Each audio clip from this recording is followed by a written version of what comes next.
Good evening, everybody. Welcome to the 2023 Data Awards Gala, first one since 2019. And just observing the crowd, I think everybody's happy to get back together, so wonderful. Good evening, everyone. Hey, on behalf of Data's Board of Directors and Executive Team, thank you for sharing in tonight's celebration. It's so good to see so many wonderful people here in the audience back together again, face to face. It's been, what, 3 years, I believe? People still learning each other's faces. I've seen several people go up to Adam Tuss and ask him who he is. I see John DePasquale from ATCS back in the mezzanine section. John, thanks for dressing up tonight. Appreciate that. Kathy Smith is here. Where's Kathy? She and I think one of the last times we saw each other, we were picking up trash on Stringfellow Road. It was a fantastic experience. Everyone, please keep your trash in your cars. Anyway, welcome. My name is Bill Cutler. I'm a member of Data's executive committee, and a few hours a week on my spare time, I'm also the deputy district engineer for VDOT's Northern Virginia district. And I know that, thank you so much. Doug, thank you very much, Doug. That was very nice. Northern Virginia for me and for VDOT consists of 4 counties: Arlington, Fairfax, Prince William, and Loudoun. The towns and cities within 2.5 million people live in Northern Virginia, almost 30% of the population of the Commonwealth, and almost 40% of the jobs that are in the Commonwealth of Virginia exist in Northern Virginia. So the impact that each of you is making is quite significant. You can impact the quality of life for millions with the decisions and the actions that you take and the support that you provide an organization like Data and the partnerships that you each have with each other's companies and local governments, state governments, federal governments. Thank you so much for all of the work that each of you do. I have the honor of introducing tonight's keynote speaker. But before that, let me do a quiz. So if you just call out, I want to see if everyone is familiar with how big an area we are in the DMV. Areas are defined by the federal government, metropolitan statistical areas. So I want to talk about that. I want to quiz you all on the top 6 metropolitan statistical areas in the United States of America. So these are centered by a city that is a common name that you would know, but it really also includes the suburbs and the exurbs. So it's a very broad area. So let's see how we do on the first 3, because the first 3 are really easy, and everybody in this room should get the top 3 metropolitan statistical areas in the United States of America. So number 1 is what? New York. Outstanding. You get an extra dessert tonight, I believe, if we can take care of that. Cutting back. Okay, seatmate. So number 2, Los Angeles. Fantastic. Number 3, Chicago. Okay, so we're rolling now. All right, so let's see how we do on 4, 5, and 6. Anybody want to hazard a guess at number 4? Houston. That's an excellent guess, but that is incorrect. Thank you for participating. I think I heard somebody say Dallas, Fort Worth. It's combined. That is the number 4 largest area. Okay, number 5 has been spoken. Houston, absolutely Houston. And what's number 6? Baltimore, Washington. Number 6 is, you're in number 6 right now. The Washington, D.C. area does not include all of Baltimore. Baltimore's later down on the list, but it is a huge area. We're the 6th largest metropolitan area in the United States of America. Of course we've got traffic. Of course we've got issues. We've got a lot of great things in this area, but every other metropolitan area is smaller than us. And one thing I think about when I think about the resources available to the 6th largest metropolitan area in the United States, I wonder, why do we not have a better football team? I do not understand that at all. So we might be ready to make a move on that. We'll see. All right, again, thank you, everyone. I'm not going to be up here all night. We've got some wonderful people that we're going to be, and organizations we're going to be recognizing. But first, I have the distinct honor of introducing tonight's keynote speaker, United States Congressman Jerry Connolly, who is well known to everyone here. I was fortunate to first work with him as a Fairfax County government employee when he was the Providence District Supervisor, and later he was chairman of the board. And the county was recognized nationally as the best managed county. My own experience with him included a significant transportation project in the Merrifield area of Fairfax County, which ultimately allowed for the transformation of that area into the Mosaic District, a vibrant mixed-use pedestrian-oriented community of which we're so hungry for. So we appreciate his work on that. That's just one very simple addition he has helped support. But as Congressman today, he's a senior member of the House Committee on Oversight and Accountability. He serves as the ranking member of the Subcommittee on Cybersecurity, Information Technology, and Government Innovation. He also serves on the House Committee on Foreign Affairs, and he is President Emeritus of the NATO Parliamentary Assembly. Even with all this, he brings home the green for Northern Virginia. You know where this is going? He brings home the green for Northern Virginia by securing federal transportation dollars for projects like the Fairfax County Parkway, the Prince William County Parkway, ongoing support for the Rail to Dulles project, and the federal annual commitment for our regional metro system. So I think I've given him enough time to finish his dinner. And I want to thank his staff for writing an even longer bio.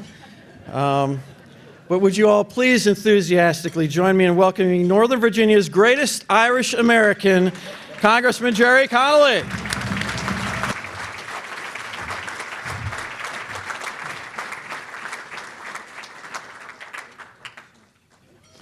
You know, when I was Providence Supervisor on the Fairfax County Board of Supervisors, my daughter was very young, and I was invited to come and address her 4th grade class.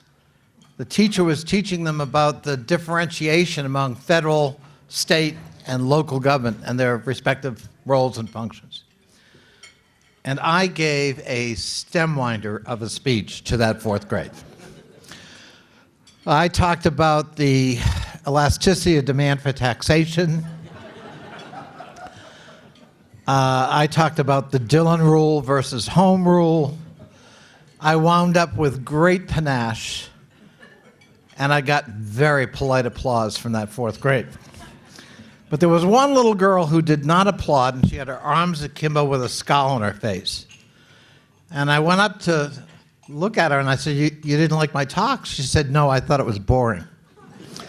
And my daughter, to comfort me, came running up and said, oh, Dad, don't listen to her. She just repeats what everyone else says.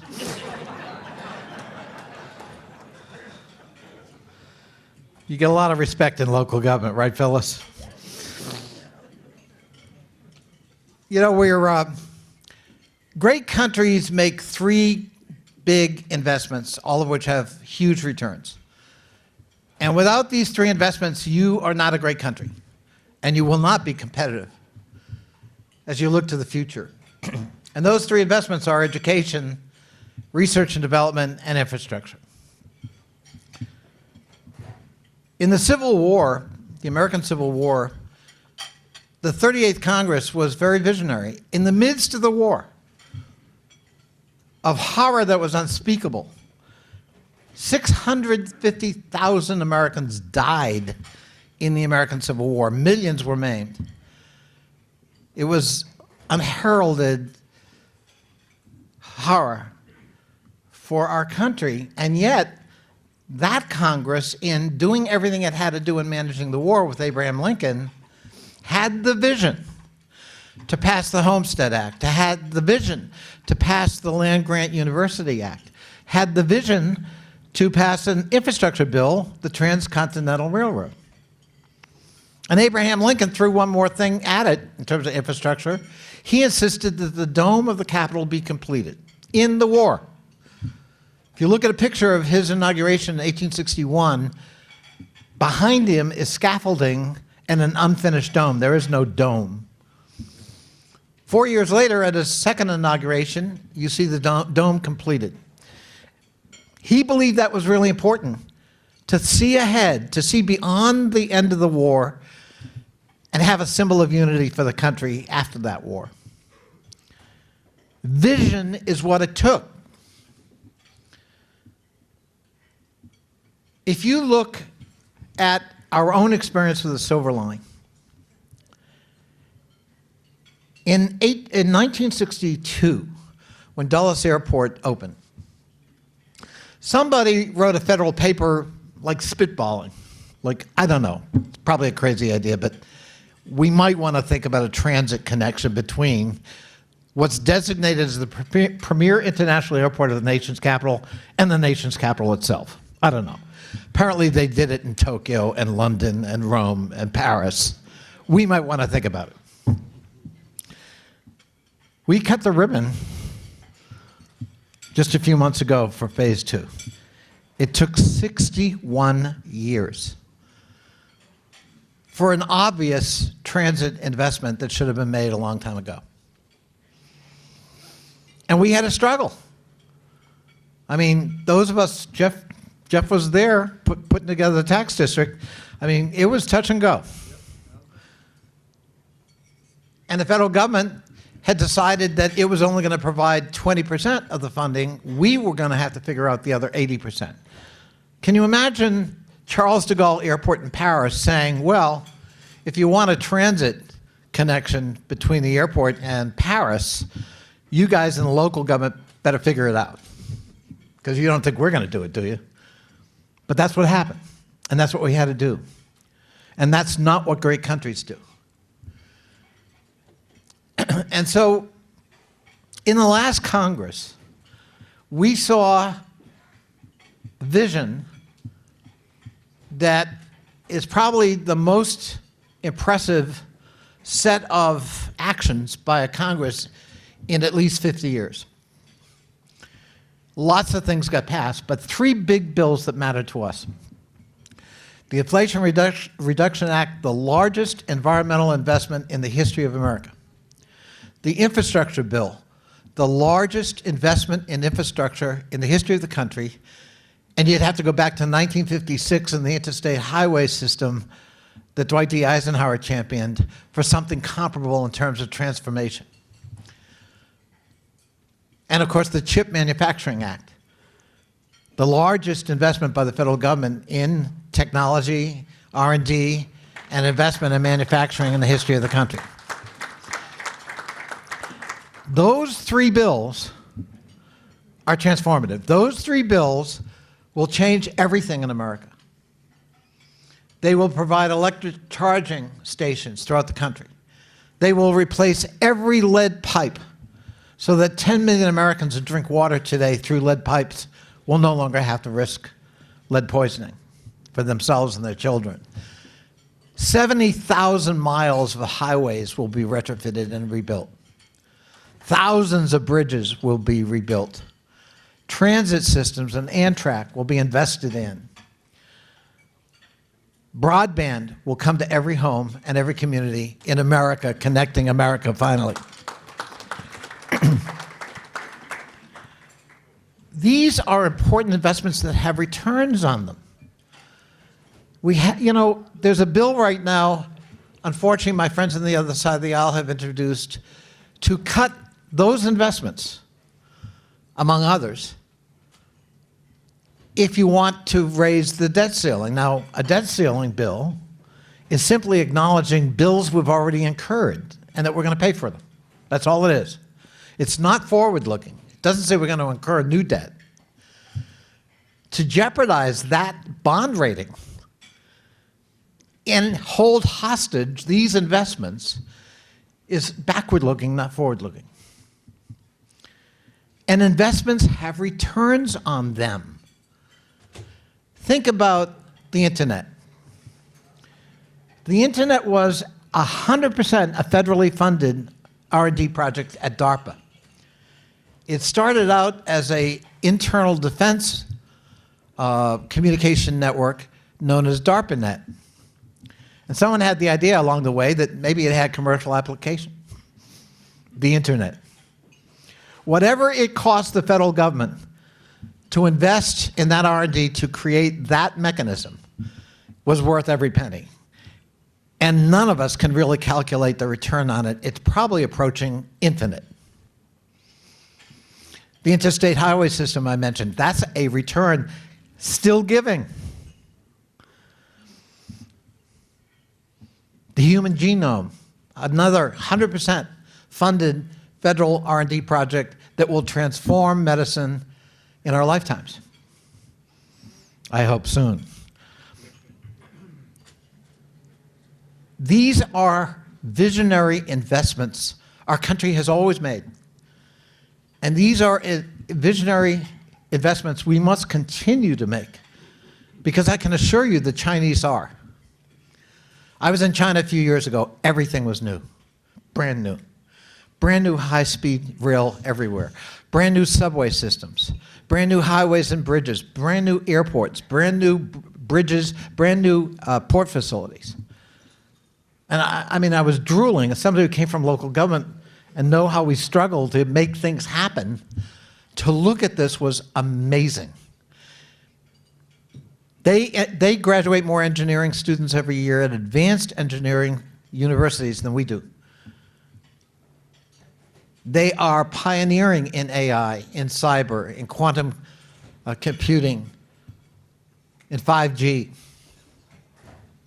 And we have to be up to that task and that challenge.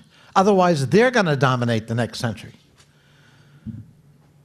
And we'll be buying their products under their terms. And that's why I think coming back to the Silver Line was so important. When I first ran for office as Providence Supervisor, I made reviving Rail to Dulles my top priority. And everyone thought I was crazy. It was dead. We had tried it. It wasn't going to work. Oh, my God, what are you thinking? And why would you make that your top priority? But from my point of view, connecting Northern Virginia to the core through transit was absolutely critical to our economic future. And it also, in the most important economic corridor we had, Bill said we're number 6 in America as a region. Economically, well, the Dulles corridor, other than the downtown Federal Triangle, is the single most important economic corridor in our whole region. Not investing in that corridor, not connecting it, was myopic at best and self-defeating at worst. And the economic activity that investment has unleashed is extraordinary. Tyson's Corner. Give you an example of how transforming it is. Tyson's Corner is as big as my hometown, Boston. And when we began talking about the Silver Line, 17,000 people lived in Tyson's. But 150,000 people commuted every morning at precisely the same time. And 150,000 people went home every evening at precisely the same time. And we were shocked there was congestion in Tyson's. It was not a 24/7 place, and it emptied out at night. We saw an opportunity to transform the largest economic center in the corridor with mixed-use development. There'll be 100,000 people because of Silver Line and the Tyson's plan that went along with it. There'll be 100,000 people living in Tyson's, not 17,000. It will be a 24/7 place. It will be walkable. We're going to build a grid of streets. Environmentally, it's going to be a lot more friendly. Right now, well, when we began the Silver Line, only 20%, for example, of all stormwater in Tyson's was treated at all. When we're finished, 100% will be treated. And that improves the Chesapeake Bay, thank you, and rivers and creeks and so forth. And it will be a green place. And you can see that transformation all up and down the corridor. I cite Tyson's because I represented it so long, I still do.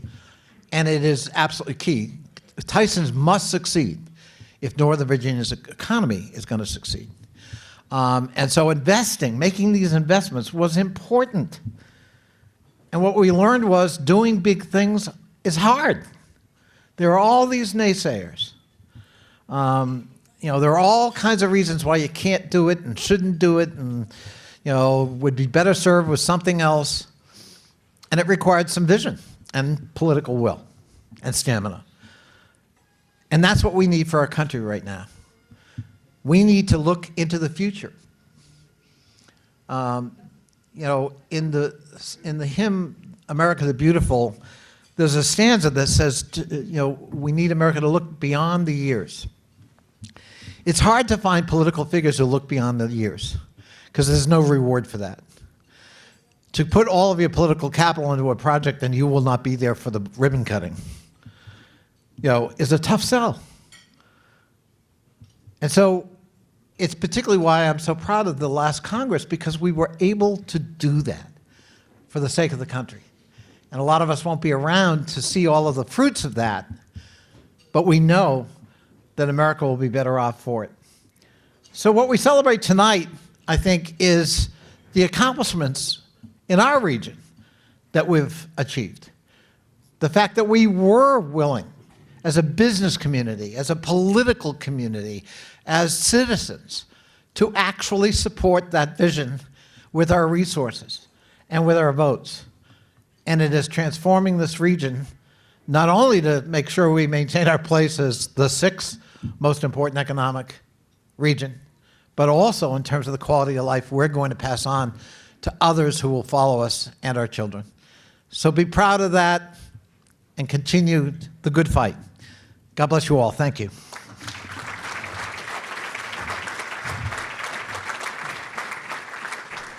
Hi, I'm Virginia Senator Mark Warner, and I want to welcome you all to the 2023 Dulles Area Transportation Association Awards this year.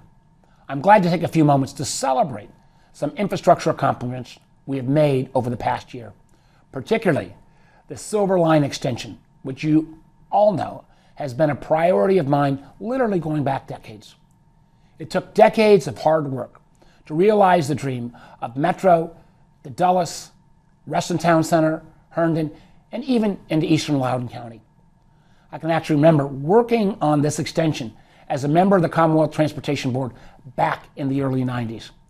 I can tell you that we've come a long way since then, and thanks to strong partnerships between the federal government, the Commonwealth of Virginia, and local governments.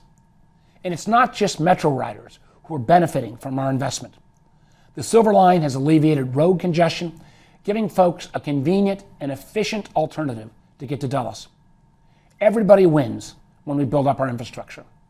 And we've seen the impacts across Northern Virginia with other infrastructure projects as well, specifically with the completion of the I-66 Express, which I know personally makes the lives of Nova residents much easier. The new 66 Express lanes were built to handle the movement of goods, services, and people along the entire I-66 corridor outside the Beltway, keeping the region's businesses going by delivering consistent, reliable drive times almost all the time. I'm also thrilled to see the record investments we have made in Nova and throughout the Commonwealth. Now, part of that is thanks to the bipartisan infrastructure bill that I was proud to help negotiate. But I also want to recognize the partnerships that have made these projects a reality through investment and support. Here's to many more years of infrastructure projects throughout our Commonwealth, and thanks to all of you who've been supporters of this literally for decades. Hey everybody, Senator Tim Kaine here. As you gather together for the 2023 Awards Gala, I wanted to take the opportunity to join the Dulles Area Transportation Association in celebrating the success of several significant infrastructure projects in Northern Virginia. I'm so pleased that you're reflecting on the successful push to complete the I-66 Express lanes and the Silver Line on Metro.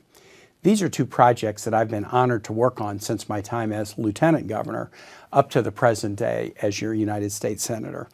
It was truly special to see so many of you last November at the ribbon cutting for Silver Line Phase 2 at Dulles Airport. That day was one of the best days of my public service career, and it was the culmination of a lot of very, very difficult shared work. These projects help to unleash the full economic potential of the region. Not only do I-66 and the Silver Line complement the critical asset that is Dulles Airport, this infrastructure delivers new jobs while allowing Virginians to more easily get to medical appointments, school, work, and access all kinds of entertainment and other assets that make the Northern Virginia region such an attractive place to work and to thrive. As you celebrate, know that you can be proud of your accomplishments.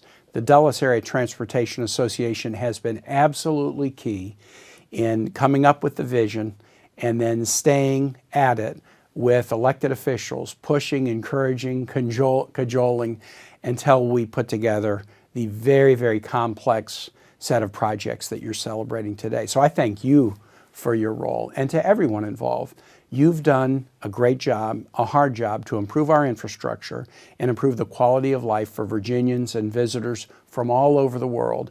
And these are accomplishments that will produce benefits for many, many decades to come. Thanks so much.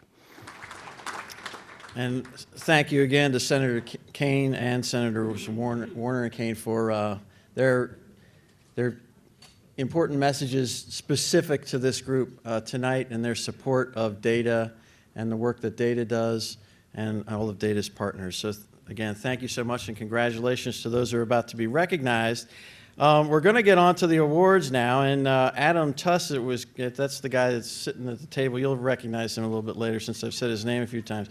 He's going to MC the award program, and we're very appreciative of that. Now, Adam is known for his News 4 transportation reporting. That's a television station. That's a local TV station, News 4.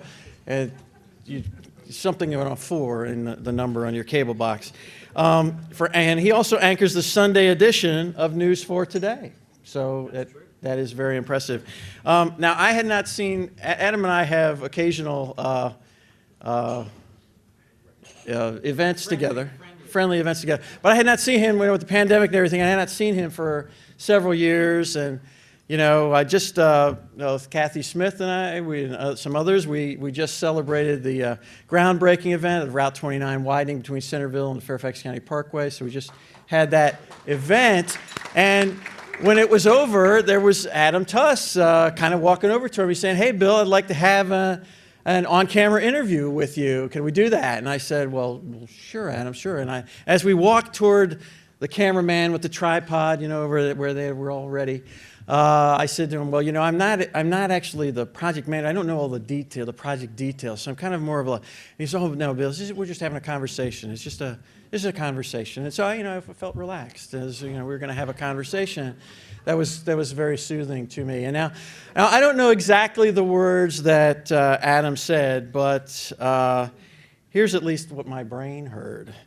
And remember, he's got the microphone in his hand, and he's 3 years seems like a very long time to build this project. Can't you build it faster?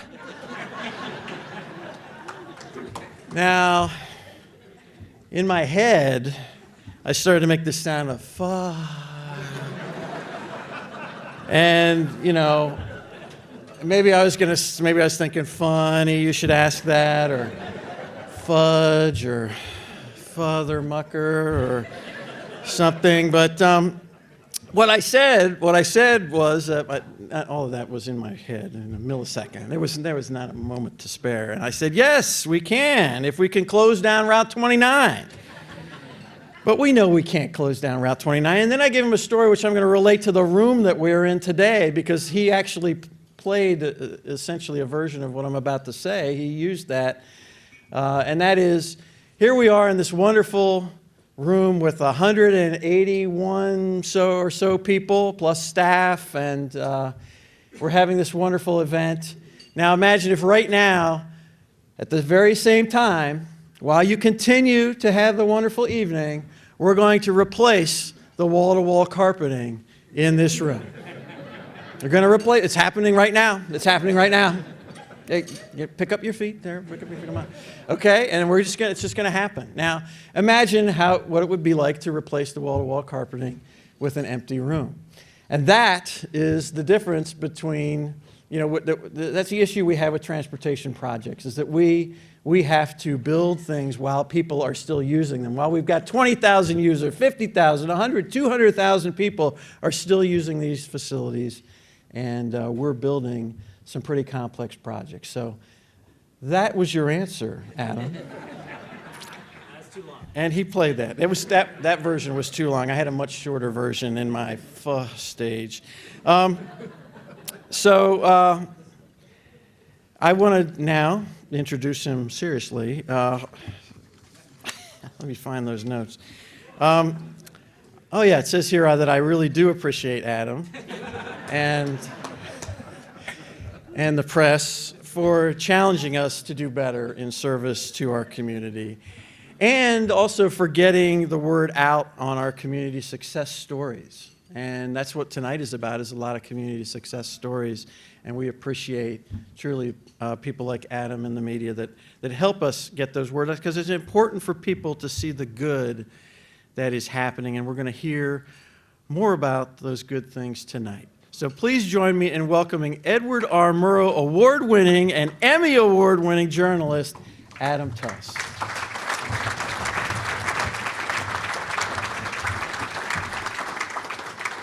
He did. He had this look in his eye when I asked him that question, like he wanted to just stick it to me, but it was good. And I did use that soundbite. I love that soundbite. Let me start by saying it is great to be here with Data. Thank you so much for everyone for asking me to come back and do this. It is so great to be in a room full of fellow journalists as well. Raise your hand, journalists. Oh, no, there are no journalists in this room. It's good to see everybody. It's good to see everybody out here today. Yeah, we are here to give out some great awards tonight. That's what I get to do. Bill has the hard job. I just get to give out awards. And I can say for myself, as someone who has covered transportation in this area since 2003, finally, y'all finally got it done. Thank you very much. Because then I don't have to call you, and I don't have to put the camera in front of your face. And also, I project, so I'm sorry. My wife says I'm very loud all the time, so if I seem very loud, I project. That's what I do. All right, we're going to start with a couple of big mega projects in our region, and this has just been, wow, what a year it has been for transportation the last couple of months. Things that have just been transformative here in our region. We're going to start with the Silver Line. Let's give a big round of applause.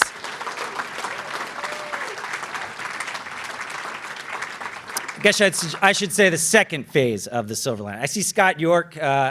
He was here today. There he is, over there. I remember being at the Loudoun County Board of Supervisors when y'all decided that you wanted Metro to come to Loudoun County, and you made that vote. So it's amazing to be here all these years later, seeing it completed and in its fashion that it is now, and it's just going to grow. It's going to be such a great project. Completed in November of 2022, 6 new stations. It's the final phase of this 23-mile expansion, right? Goes straight from Falls Church through Tyson's Corner out to Reston, Dulles International Airport, Loudoun County. A huge connection point, obviously massive for transportation around here. For anyone who has ever wanted to take a train, you heard Congressman Connolly talking about that. Take a train to the airport. This is transformative, and really just for the entire region. Everyone I talk to about it is excited about it, and I have yet to do really like a bad piece on it, Jack. So it's working. So so far so good. Keep it up. It has eased traffic congestion. We hope it eases it more. We hope that it is transformative for Tyson's Corner. It is everything that we thought it was going to be, and we're so happy that it has gotten to this final stage of completion, and it looks great, and I've ridden it a number of times, and I love it. So let's watch a short video on the Silver Line extension.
You know, transportation planners will tell you that you don't build projects for what's going to happen the day that it opens. You also build it for what's going to happen years in the future. And what has already happened around it is incredible. And to see what's going to happen around it in the future for my kids, for everyone who's going to live here, is going to be great. So let's give the recognition out. I don't believe the general manager of Metro is here, Randy Clark, but a representative from Metro is here. We do want to welcome Jack Potter as well, of course, president and CEO of MWA, and Joe Abedin from Clark Construction, representing Capital Rail constructors to accept these awards. Guys, do you want to come up?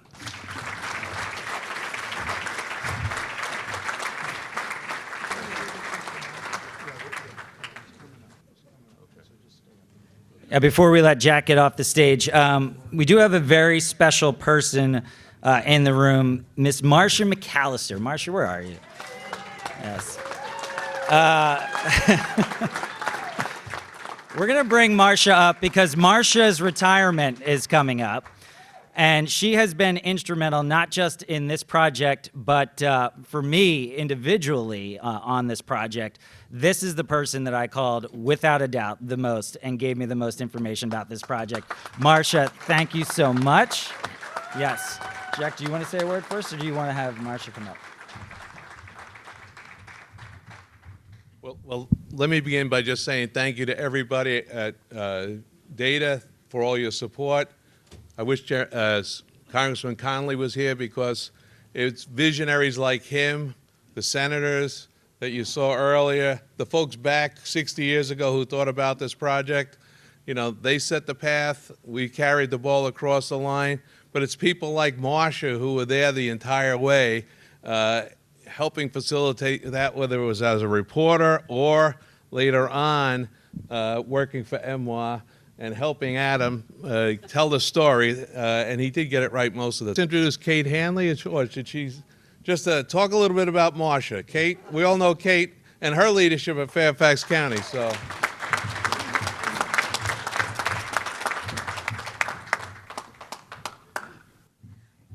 Hello there. I'm the ghost of Christmas past on these, or actually the days before Adam Tuss is how we put it, from the last century when we were thinking about this project. And I was on all those things, the Board of Supervisors from Providence District, where Tyson's is, chairman of the board, Metro for 15 years, and I figured out that we had to get rail to Dulles through Tyson's for the importance of the region. Now, back in those days, there were reporters that actually came to meetings and covered us, lots of them. And they ask us tough questions, as you've heard from VDOT, and they ask all kinds of things that sometimes were outrageous. But there was one reporter who drove me nuts. She knew everything there was to know, much more than I did, about development and transportation in the region. And she asked the hard questions, and I knew that I needed to know the answers for the hard questions. And so when it got to be the time that I was, I guess by that time, on the Commonwealth Transportation Board, and we'd done the EIS. All of you remember EISs and all those public meetings, and Marcia McAllister was there asking all these impossible questions. So when it got time for us to do that and move rail forward and use our best efforts to be sure the public was on board, I thought, who in the world can we have do this that will be sure the public understands what we're doing? And that answer came to me very quickly, Marcia McAllister. And so Marcia has been working on this project for 18 years now. I was much younger then. And I was actually not retired then. And so she came to us, I called her up, and she'll probably tell this story, don't believe a word of it. And she came to us and helped us be sure that the public and the press understood what this project was to be and what it was to do for the region. And so I guess it's my turn to introduce to you our award. What are we doing here? Am I supposed to? This is Marcia. Yes. Marcia McAllister. We're going to present her.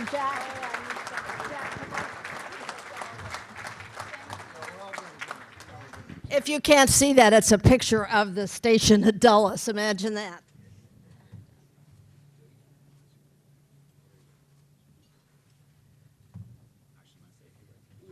And now she's going to tell you the real story.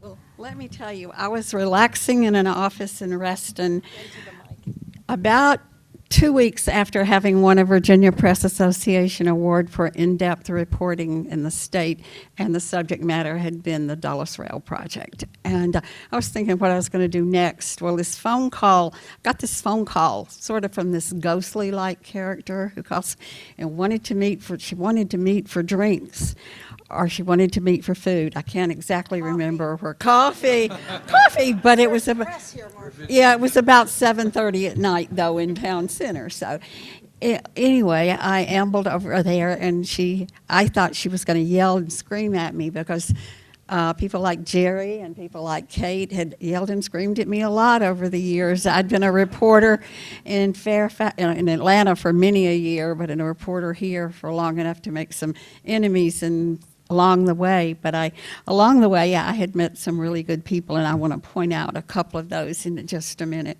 But we talked, and I thought, what, she really is going to yell at me? I thought she was going to really scream. But she said, we need somebody who knows the community. And I can guarantee you now, 18 years later, that my years as a reporter in local and regional journalism laid the path for me to be able to have done it. No way I would have ever been able to do it had I not had that community involvement behind me, and been on first-name basis with people like Jim Todd and Reston and Till Hazel, who was not a big fan of this project, but he was a huge fan of development and understood what happened to him. And Jim Todd, those are very, very special people that were all involved in the Reston Tysons. I also remember the day the Galleria finally got around to opening in Tysons, and they couldn't open that day because the fire marshal said this place wasn't safe. And at that point, I had some county officials not too happy with me, and the fire folks who chased me out of. I'd already knew how to get in and out of the mall at that time for the day, so I was inside when this was happening. But this project has been wonderful to work on. I had told my late husband at one point I was probably going to stay in the journalism business, even as it was dwindling and dying to everybody's dismay, or should have been more dismay at that time than it is even now. That I didn't want to do anything else unless I got to work for the Nationals, or if Rail to Dulles ever started, that would be it. Well, as an old Atlanta Braves fan, I guess it was good that that didn't happen.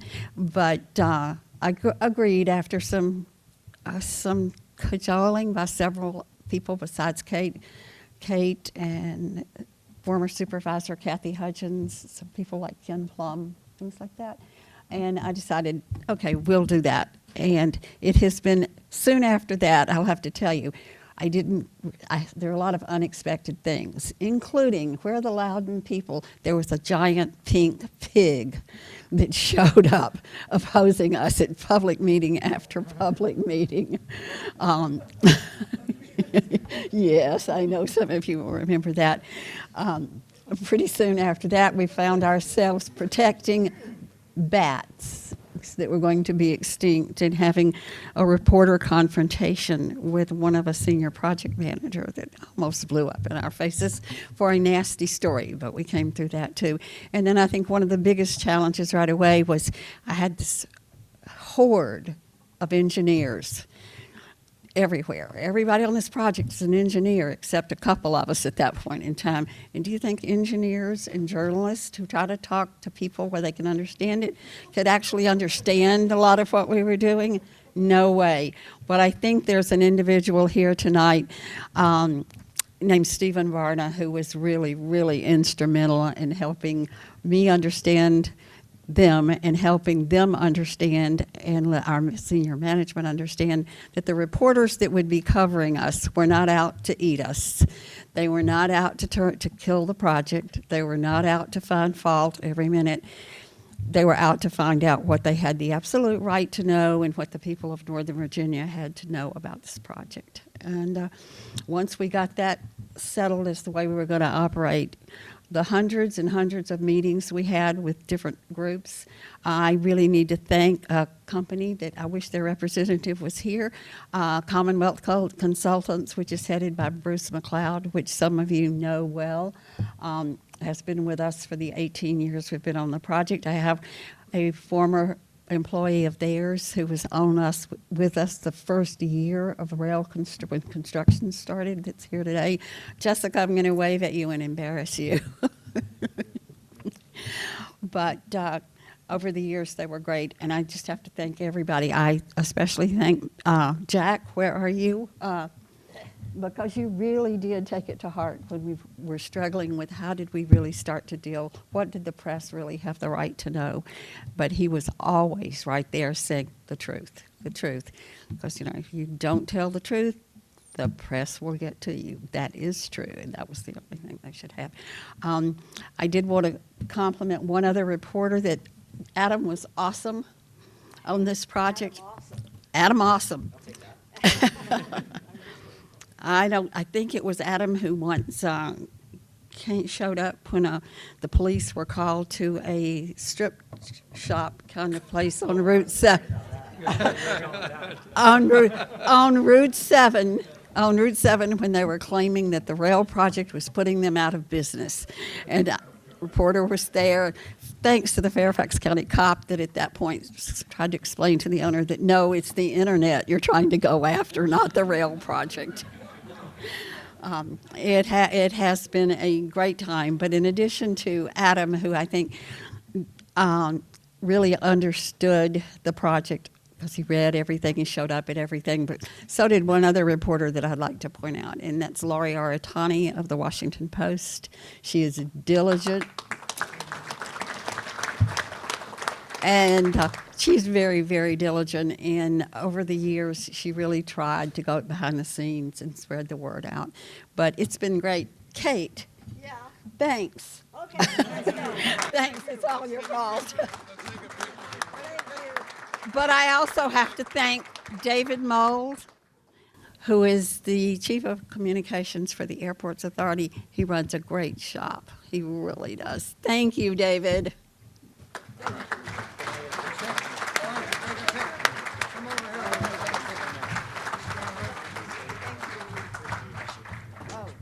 All right, Marcia, I'll be calling you tomorrow for a story that I'm working on. Marcia was always the best. I always love talking to Marcia. It's going to be sad to see people go. Let me just tell you, as a reporter, all we ever want is for someone to pick up the phone and call us back and say, yeah, I'm working on it, or give us an answer. And there are few people who are better at that than Marcia. It's just so good, and it's going to be a shame to not be able to call her up. But thank you for everything, Marcia. All right, moving on. I remember the groundbreaking. I'm going to do a lot of I remembers up here today. I remember the groundbreaking for the I-66 express lanes, where we turned the dirt and we were way out on 66. And I did a live report about the project later on that day for News 4. And it was Doreen Gensler, if for those of you who watched Channel 4. Doreen Gensler, she's amazing, amazing person, just as nice as you see on TV, said to me, so how long is this going to take? And I said, it's going to be about 4 or 5 years, Doreen. And she was just this pause, and she was just like, ugh. Okay. Well, guess what? It's done. It's finished. The I-66 express lanes are finished. They opened ahead of time. I mean, come on. That's an accomplishment in of itself. November 2022, 22.5 miles of express lanes from the Beltway all the way out to Gainesville. This is a total game changer, obviously, for anyone who's been on the 66 corridor.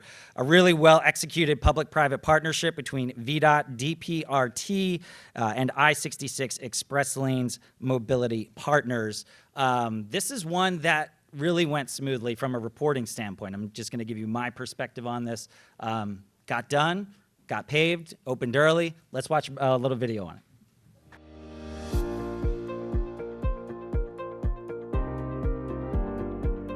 We're celebrating today the grand opening of the new express lanes on Interstate 66 outside the Beltway. Today's event celebrates the delivery of one of the largest mega projects in the United States of America.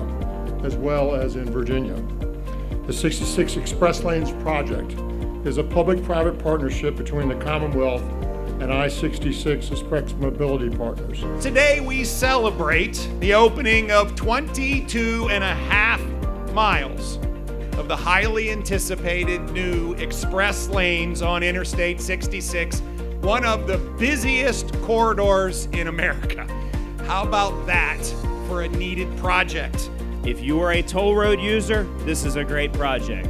If you are a transit rider, think about the time savings you're going to get. Think about the new routes that this project is paid for. If you're a bicyclist or pedestrian, there's infrastructure, major infrastructure in this project that likely would not have happened without it. This is a change of our quality of life. This makes a difference in every day because we are getting home to our families quicker or getting places quicker. So it's not just about engineering and building, it's really about community. This project includes multimodal features such as new park and ride facilities at 3 new commuter lots, direct connections to ped and bike facilities along the corridor, and also, as was mentioned, a reserved space for future transit needs. The work that the men and women who are on this job day in and day out have done. You've met every deadline, you've met milestones, sometimes with the most extraordinary circumstances, including a pandemic.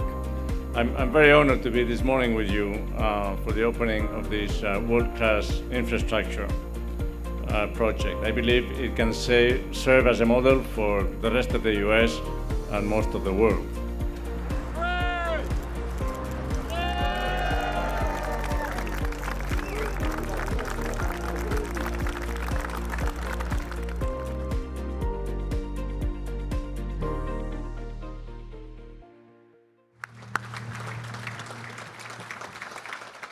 Well, I talked to this person from VDOT so much, I say that we should have a weekly show. So inviting to the stage Susan Shaw.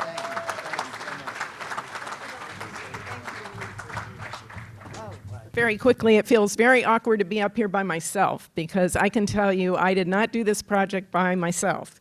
What does it take to do a $3.7 billion project on time, actually early, and on budget? Over 60 new bridges, 12 interchanges. We completely reconstructed the pavement on 66 while the traffic was moving on it. 3 million tons of asphalt. That's a lot of asphalt. So what does it take? Vision, we've talked about that. Partnership with our public and regional organizations, and you saw them speaking. It took all of that support, as well as our key stakeholders. But it also took a solid private partnership. And I'm going to ask some people to stand up. I'll make this short, but once you're standing up, I'd like you to stay standing up. Express Mobility Partners, our private partner, who actually brought a $500 million check to the table at that groundbreaking that's been used for other projects in the corridor and also has delivered this project. So we have Luis Vasquez is here, Steve Hankins, Nancy Smith, and there's some others at the table. If you're with Express Mobility Partners, please stand up. FAM Construction, our design builder, which is Ferrovial and Alan Myers, so thank you all for being here. I know Pablo Moya and Yvonne Sayer couldn't be here tonight. On the peak of construction, 2,000 workers a day out on that corridor with all the traffic. And our disadvantaged business enterprise and SWAM total $581 million. That's the largest ever. So just really amazing. And then our little section in our mega projects, we're 14 people. So we have a huge consultant group that's supporting us. I'd like to recognize them. We have Kimley Horn. If you're from Kimley Horn, I know Rob Prunty, John Martin, but the rest of your team. Jacobs Engineering. I think I saw Steve Norford and some of their team. Please stand up. ATCS, John D. Pasquale, Ho Chang, Bruce Barnett, all of that team. And then my little VDOT team, Charlie Warrich, my right-hand guy, Michelle Holland, our communications person. And then I'm going to recognize my former boss, Renee Hamilton, who wears a different hat now, but hey.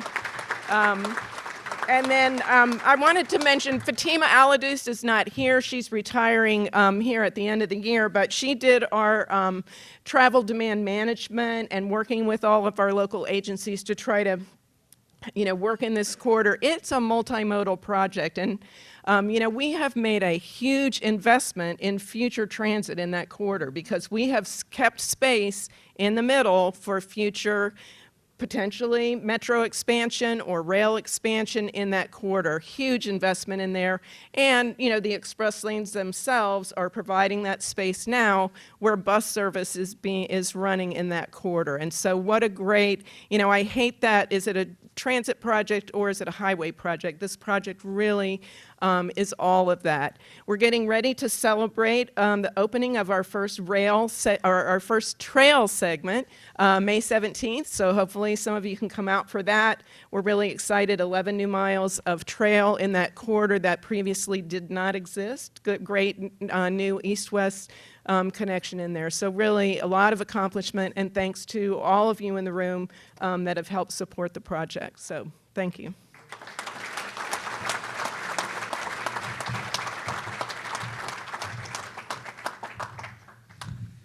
All right, let me write that down. Susan Shaw says potential metro expansion with the I-66.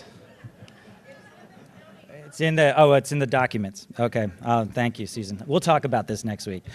Okay, now we will recognize several significant milestone anniversaries, right? So those are two of the huge transportation projects that obviously just came online. There are some that we've had around here and have been doing a really good job for a long time.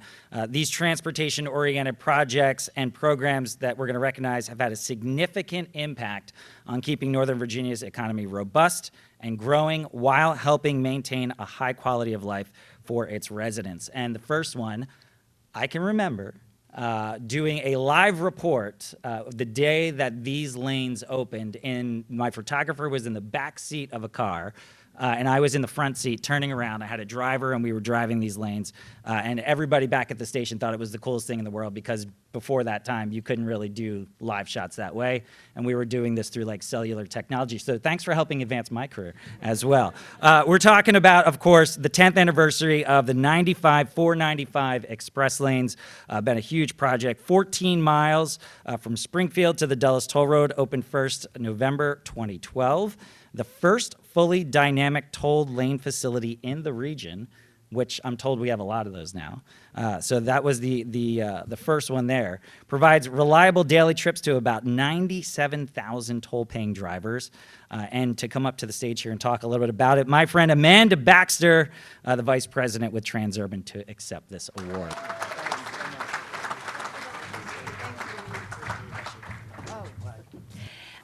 Well, first, thank you to everyone in this room. I'm accepting this award, similar to Susan, really on behalf of the region.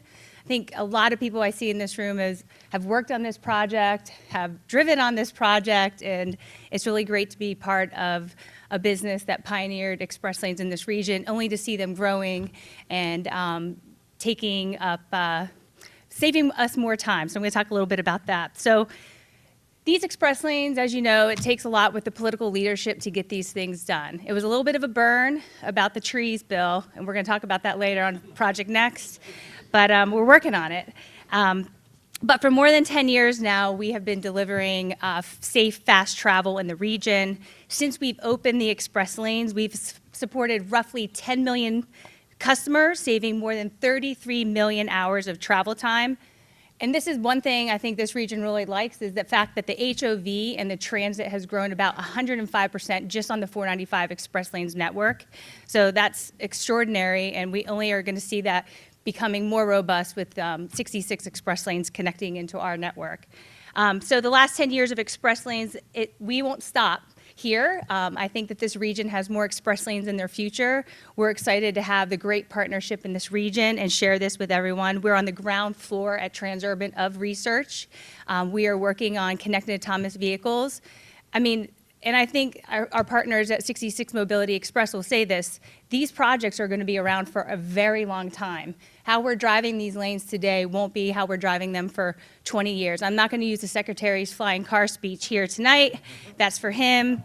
But we're really leading research along with looking to future-proof these lanes. Also looking for abilities to look at road user charging and really leading the way there. So listen, we're really happy to be here, accept this 10-year award tonight in recognition, and we're looking forward to the next 10 years and roughly till 2087. So thank you all.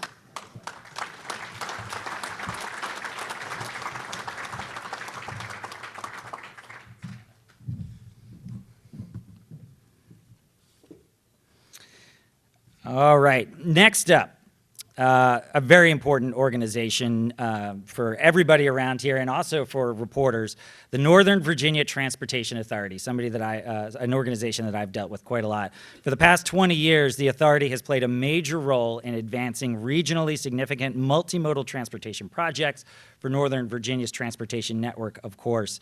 A lot going on with this agency. They seem to be at every ribbon cutting, everything going on. I see Monica everywhere. And to the stage, we would like to invite Ms. Phyllis Randall, Chair of the NVTA, and Monica Backman, CEO of the NVTA.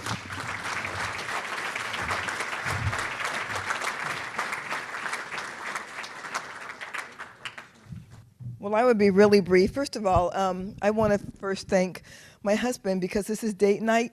And, and if you're a local elected official, this is what date night looks like. So I love you, honey. Thank you for coming with me.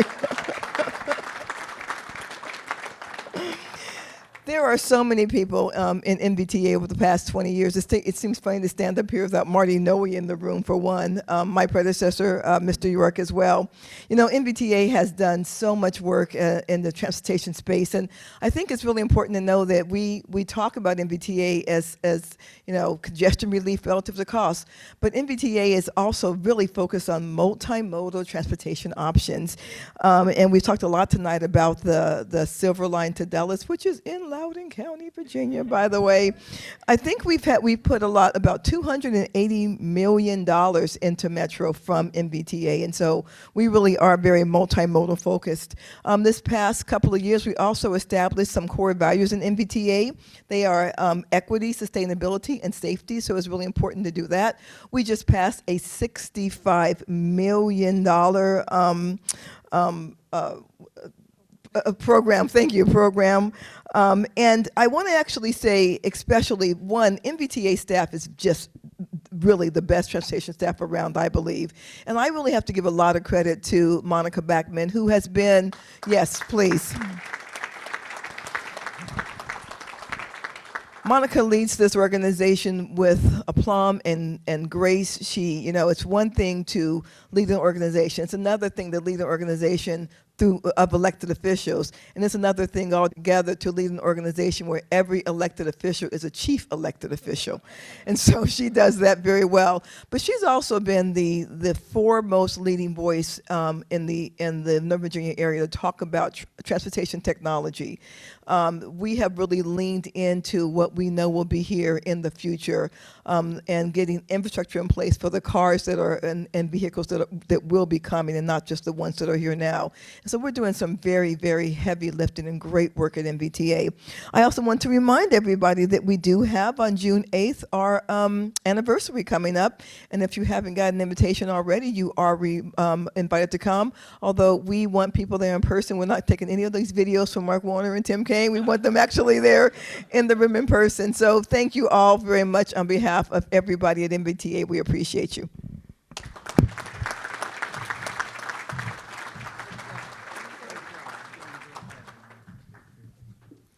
All right, moving right along. Finally, we are going to talk about the 28-year anniversary of the Dulles Greenway. 28 years. 14 miles, privately owned toll road. It's been a leading example of trends toward privatization of public facilities, not only here in our region, but really around the country. And this has been one of those stories where you can see how kind of public-private partnerships can work. The public and private sectors can kind of work together to figure some things out. The Dulles Greenway obviously has saved a lot of people a lot of time over the years. And to the stage now, we would like to invite Renee Hamilton, the CEO of the Dulles Greenway, to accept this award.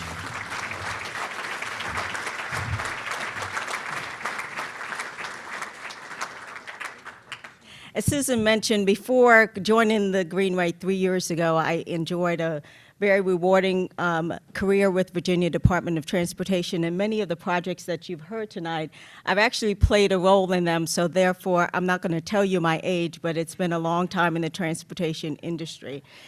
The Dulles Greenway has been at the forefront of transportation in this region, and it is truly the model for public-private partnership within Northern Virginia.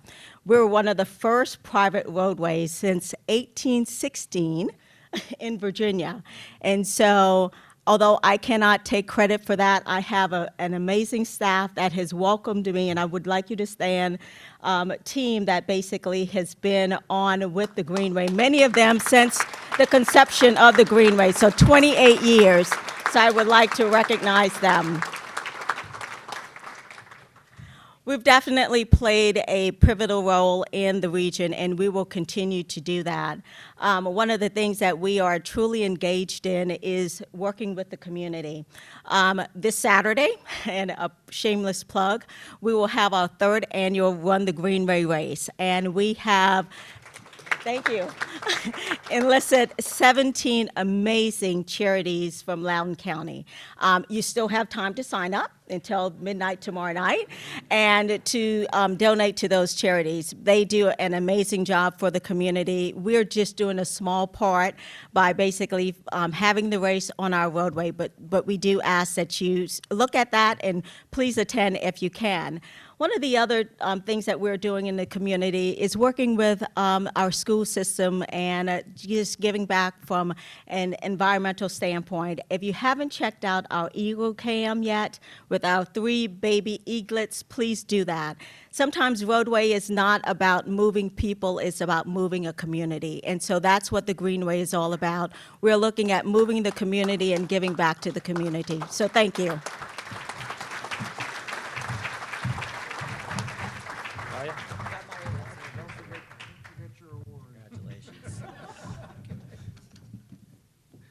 I love that line, Renee, moving a community, absolutely. Well, here's the really good news. I am done. So you don't have to listen to my dad jokes anymore. I'd like to bring up to the stage now Guy Gravitt to present this next award.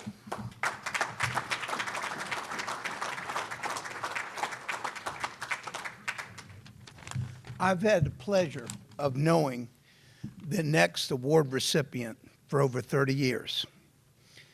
When Hal Launders met a young and up-and-coming lawyer in the Dulles community, he knew he wanted him on his team. Jeff Fairfield was smart, civic-minded, had a strong faith, and a tremendous work ethic. What has he become since then? Well, old. But this man has a lot of energy. At my age, he rode his bicycle across the country, from back tire touching the Atlantic Ocean to front tire touching the Pacific.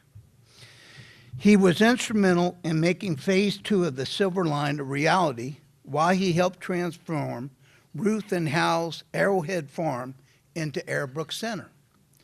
He was the man responsible for the building of Arrowbrook Park and Innovation Trail while navigating and coordinating with Fairfax County for approvals for Metro Park developed by Pulte and Ovation at Arrowbrook Center developed by SCG. Due in large part to Jeff Fairfield and the foresight of the trustees of the Ruth and Hal Launders Charitable Trust, they own and are currently leasing 36,000 square feet of prime retail at the base of the Ovation building. The trust still owns 5 acres of land free and clear due to their stewardship. Now, this is just not any 5 acres. Ruth was a farmer, so she loved every acre the same. More land for her to graze or Aberdeen Angus. But Hal was a real estate man, and Hal really liked that frontage along the Dulles Access Area Road. He and his friend, my mentor, Verlin Smith, would marvel at the show window that this direct access to Dulles International Airport created for the top corporations of the world. Hal and Ruth knew when they established the Ruth and Hal Launders Charitable Trust that they had the right man to lead their vision into an unknown future. I am proud to know him, proud to work with him, and I know that some of his most creative and community-minded ideals are yet to come. Ladies and gentlemen, Jeff Bridges.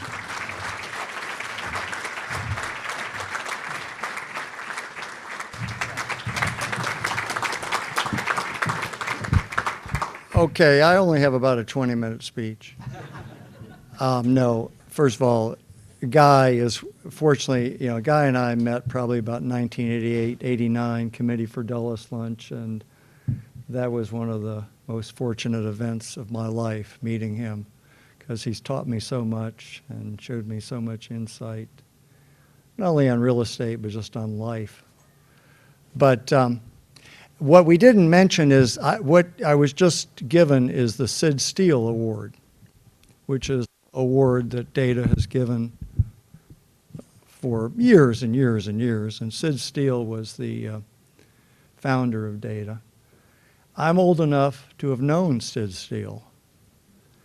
And a little known fact, in 1988, Sid wanted to form this Transportation Management Association, so he called Hal Launders. He said, Hal, I need a lawyer to form this corporation. Of course, Hal Launders called Jeff Fairfield and said, well, of course, this is pro bono. Now, for you non-lawyers, that means no fee. So I signed the Articles of Incorporation for Data and got the charter, and all I can say is life is a circle, comes around. But it's good to be here, 2023. Hopefully last year as chair. And thank you very much.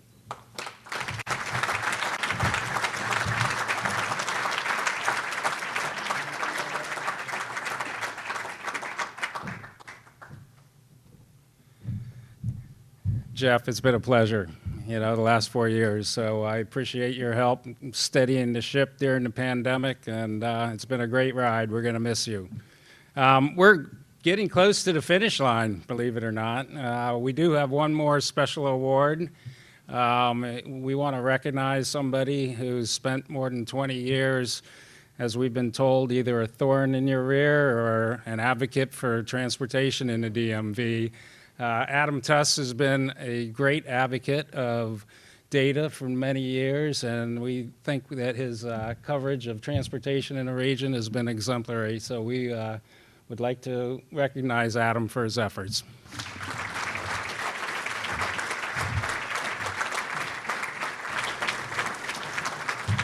Yeah, can we hear it for Adam Tuss one more time? Thank you, Adam. Thank you. Really do appreciate all the good things that you do and the challenges you give us, and helping us to do better. So thank you, and thank you for getting the word out on the celebrations, the positive things that people do in society to make it even better. Thank you. So I also want to thank Data's board of directors and Data's fantastic staff who care a lot about our community and work hard toward that. And thank you all as we continue to work together to improve the lives of so many and work in the spirit of mobility for all.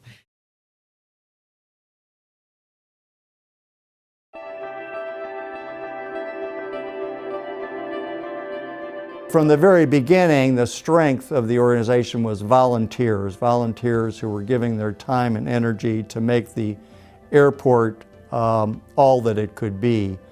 For 55 years, we've been advocates for transportation infrastructure for the airport and the region. I have an article that's in the memoirs of Hal Launders, and it says rail to Dulles in '72, believe it or not. Look how long it's taken. It wasn't just the federal funds that were involved, local funds had to be involved. So it was a question of how was Fairfax and eventually Loudoun going to pay their share. The landowners around Tyson's Corner finally realized that they needed rail through Tyson's.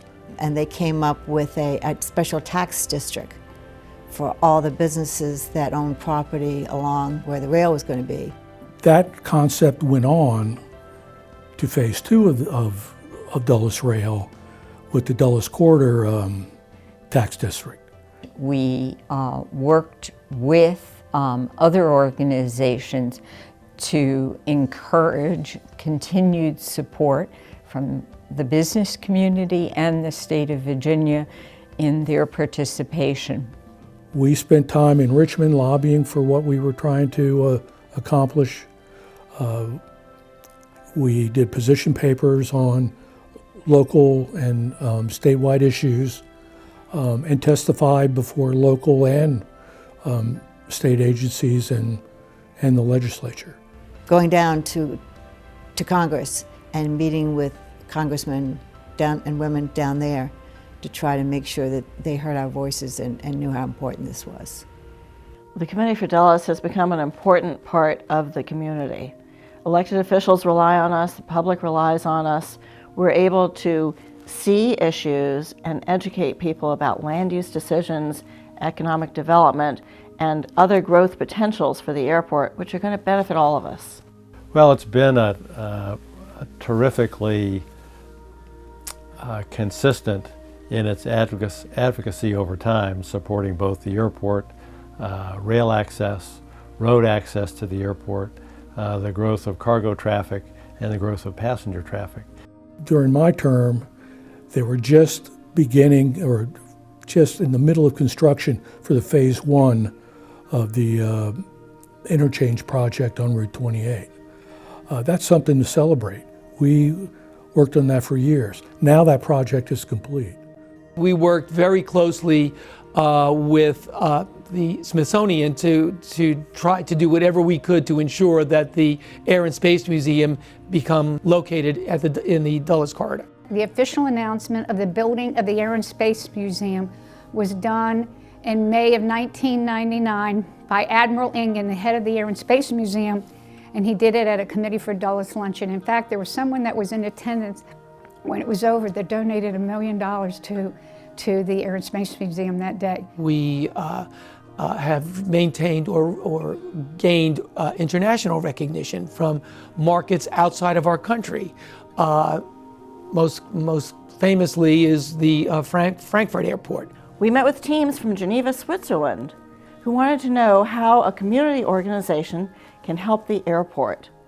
We also met with teams from Paris, France, about how to connect two airports and citizen engagement and public advocacy to the benefit of the economic development of a nation's capital's airports. When you look at the airport itself, it's tough to think about 12,000 acres as having a sense of community. It's an awful large area. It's a huge amount of land area, infrastructure, employees, but every event that is held either by the authority, by the airport, or through the committee events, you really get a sense of pride and contribution to the community. Our events are there to promote and foster the growth of Dulles Airport and to keep the communities aware and educate them on the future economic development of the airport and its environs.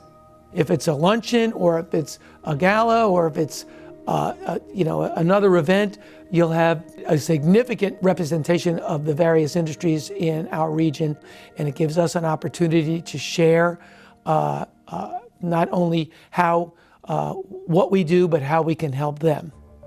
I asked the question, is there any way we could leverage this group to help the community? And that's when the Committee for Dulles Community Outreach was born. Number one priority would be to give scholarships to deserving high school seniors. Every year we give 15, 20 plus scholarships to students, all who are connected to Dulles Airport. And then we also supported the Interfaith Chapel and the Travelers Aid organizations at the airport. 100% of the money that the outreach committee raises goes back to the community. Whether it's the Community Outreach Scholarship Fund, or the run on the runway, or the plane pool, you really get a sense that this is a tight community that supports itself. The relevance of the Committee for Dulles is more important today than ever because of the growth in international business and the growth in data centers in this area. We have become an even bigger economic engine, and not just the airport, but the services that are around the airport and all of the national and international companies that have headquartered here. Okay, here we are. We've accomplished so much. What is it that we want to accomplish working with the airport? How do we move forward as a partner with the airport? The pandemic, in my mind, forced us to be more creative, forced us to be more innovative, and to move forward with the way that we touched the community. Obviously, with the pandemic over the last years, there's been some erosion in passenger loads, passenger frequency, flights, and what have you. So there's the opportunity to try to continue the path upward to the ultimate capacity of the airport, which I'm told is in the range of 55 million passengers per year. And as you have more planes, it can impact residential areas to a greater extent. So we are a strong supporter of making sure that our local communities do not enact land use decisions that put people in the flight path of oncoming or departing airplanes. That's something that we try to work on, as well as the ground transportation for access to and from the airport beyond rail. We still see a continuing role for Committee for Dulles, someone who's looking at the airport and always trying to think, how can this get better? How can we improve Dulles to become part of an even bigger part of the Washington economy? My expectation is the Committee for Dulles will go on for many years to come.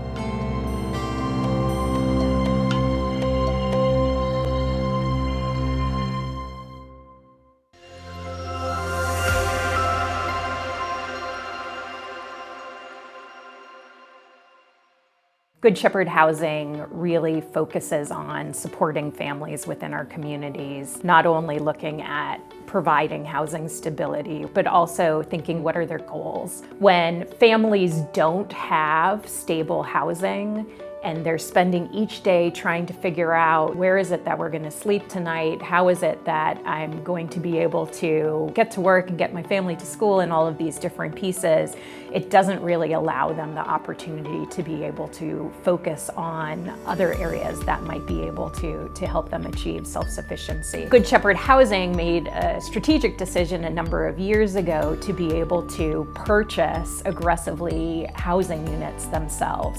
And by owning those housing units, they're able to control the rent associated with them and have been able to keep those rents down and affordable to families despite the increase in overall housing rates that we've seen over the last few years. The services can really be a lifeline to a family. A lot of the families that come into our housing are coming from a variety of difficult situations. So in addition to be able to providing the stability of housing, the ability to have somebody to go to be able to ask for help who's there focused on you can really make all the difference for some of the families that we've worked with. I'm originally from PG County, Maryland, born and raised. Currently, I work at Virginia Hospital Center in the admitting department.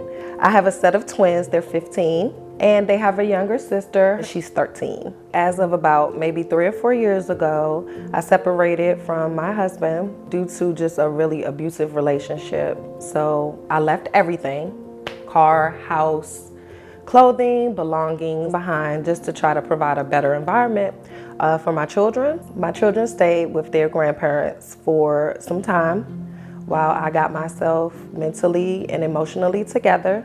My separation from my children was, I would say, maybe around 1.5 years. I felt like I had failed as a parent. It did hurt quite a bit to miss certain things that were going on in their everyday life. It kind of made me feel like I was a missing piece, and they were a missing piece for me.